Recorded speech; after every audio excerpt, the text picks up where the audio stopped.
खुदावंद यीशु के पाक जलाली और सामर्थ्य नाम में आप सबका एक बार फिर से स्वागत है मेरे चैनल पे।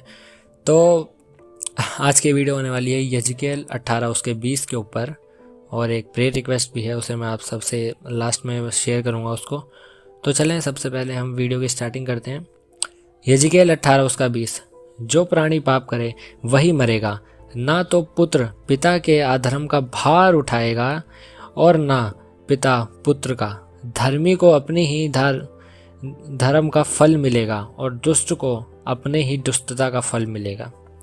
तो इस वर्ष को दिखा के हमारे कुछ मसीह विरोधी भाई बहन क्या करते हैं, वो कहते हैं कि देखो, इस वर्ष के आधार पे बाइबल बताती है कि तुम्हारा यीशु तुम्हारे लिए नहीं मर सकता, यीशु में तुम्हें कभी पापों की क्षमा नहीं मिल सकती, तुम अभी भी दोषी हो। तो जो हमारे मसीह भाई बहन हैं उनके पास इसका जवाब नहीं होता है।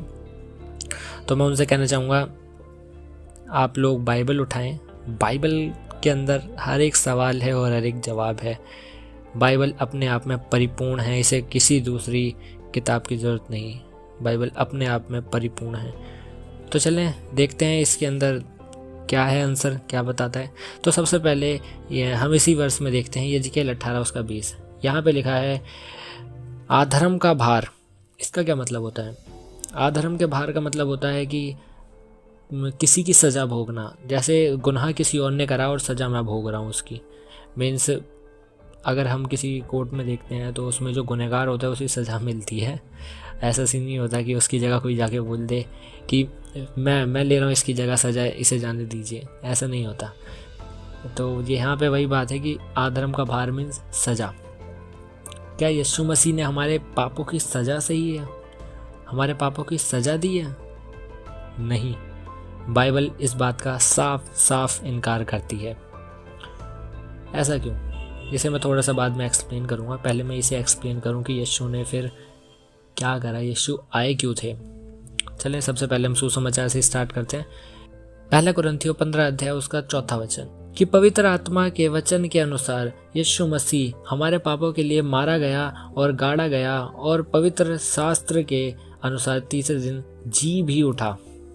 तो यहाँ पे वचन बताता है कि यीशु मसीह हमारे पापों के लिए मारा गया, गाड़ा गया, और पवित्र शास्त्र के अनुसार तीसरे दिन जी भी उठा। यही एक सच्चा गॉस्पेल है। तो हम देखते हैं क्या इसमें पापों की सजा होगी। इसका मतलब क्या है कि हमारे पापों के लिए मरा। मैं आपके सामने 2 वर्सेस रखना चाहूँगा। सबसे पहले हम देखते हैं पुराने अहदनामे में, ओल्ड टेस्टमेंट में, लेवी व्यवस्था 17 उसका 11। यहाँ पे लिखा है, क्योंकि शरीर का प्राण लहू में रहता है और उसको मैंने तुम लोगों को वेदी पर चढ़ाने के लिए दिया है। अब सही से सुनिएगा, कि तुम्हारे प्राणों के लिए पश्चाताप किया जाए, क्योंकि प्राण के कारण लहू ही से पश्चाताप हो सकता है।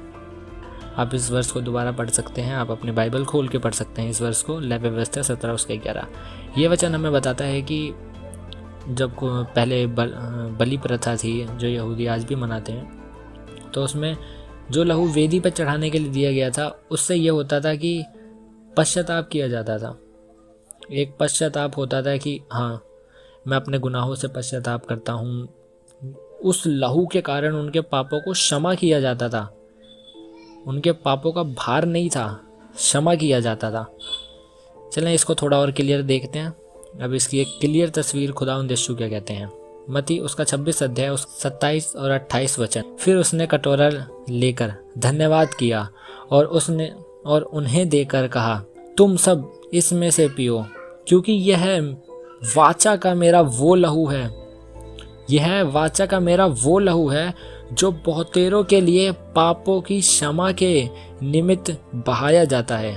पापों की क्षमा के निमित्त बहाया जाता है। अब यहाँ पे आपको क्लियर हो गया होगा क्या यजकेल 18 के अनुसार खुदावंद यीशु हमारे पापों का भार उठा रहे थे या हमारे पापों की क्षमा के लिए मरे। तो चलें एक लास्ट वर्स मैं आप सबके सामने रखना चाहूँगा, फिर उसके बाद मैं एक प्रेयर रिक्वेस्ट है उसको बताना चाहूँगा। लास्ट वर्स इब्रानियों 10 उसका 10 से 12, उसी इच्छा से हम यीशु मसीह की देह के एक ही बार बलिदान चढ़ाए। ध्यान से सुनिए, एक ही बार बलिदान चढ़ाए जाने के द्वारा पवित्र किए गए। अब यहाँ से आपको समझ आ गया होगा लेवी व्यवस्था 17 उसका 11, खुदावंद आपके हृदय को खोले। पवित्र किए गए और हर याजक जो खड़े होकर प्रतिदिन सेवा करता है और एक ही प्रकार के बलिदान को जो पापों को कभी दूर नहीं कर सकता बार बार चढ़ाता है, पर यह व्यक्ति जो पापों के बदले एक ही बलिदान सर्वदा के लिए चढ़कर परमेश्वर के दाहिनी ओर जा बैठा।